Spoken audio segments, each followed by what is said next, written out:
এক শিক্ষক ও ছাত্রের মায়ের ভালোবাসার গল্প। এক শিক্ষক ছাত্রদের পড়াতেন। এক ছাত্রের মাতা শিক্ষকের মন জয় ও সন্তুষ্টির জন্য ছেলের হাতে কখনো কখনো বিভিন্ন খাদ্যদ্রব্য হাদিয়া হিসেবে পাঠিয়ে দিতেন। আবার মাঝে মাঝে মহিলা সালাম পাঠাতেন। এ আচরণে শিক্ষক ধারণা করতেন মহিলা তাকে ভালোবেসে ফেলেছেন, যার ফলে শিক্ষকের মনেও ভালোবাসা জন্ম নিল। একবার শিক্ষক ওই ছাত্রের মাধ্যমে তার মাতার নিকট অন্তর্নিহিত প্রেমের বহিঃপ্রকাশের লক্ষ্যে সাক্ষাতের সংবাদ পাঠিয়ে দিলেন। ছেলের মাতা ছিলেন অত্যন্ত পবিত্র চরিত্র অধিকারিণী। শিক্ষকের ঘৃণিত সংবাদ শুনে তিনি খুবই অসন্তুষ্ট হলেন। এজন্য মহিলা তার স্বামীর সাথে আলোচনা করে এ সিদ্ধান্ত নিলেন যে শিক্ষককে উচিত শিক্ষা দিতে হবে। সাথে সাথে কৌশলও বেছে নেওয়া হলো। মহিলা ছেলের মাধ্যমে শিক্ষককে আসার সংবাদ পাঠালেন।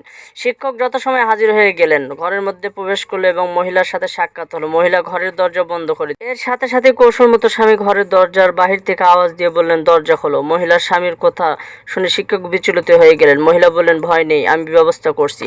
ধরুন, এই ওড়না পরিধান করুন এবং চাক্কিতে গম পিষতে থাকুন। মহিলার কথা মতো শিক্ষক তাই করলো। মহিলা দরজা খুলে দিলেন আর স্বামী ঘরে প্রবেশ করলেন।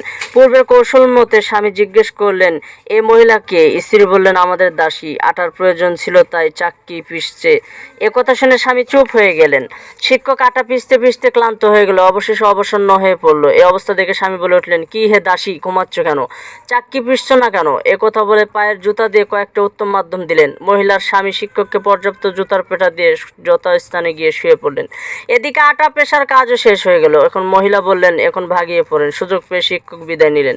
শিক্ষক প্রেমিকার সাথে সাক্ষাৎ করে বিদায় নিলেন ঠিকই, কিন্তু আটা পেশার কাজ শেষ করে আর নির্দয় জুতার পিটা খেয়ে। এ ঘটনায় কিছুদিন পর মহিলার মনে আবার শয়তানি খেয়াল জাগলো।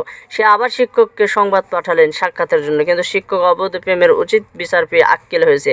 তাই ভেবে বললেন, আটা বুঝি শেষ হয়ে গেছে। এটা হলো মহিলার আটা পেশার পায়তারা।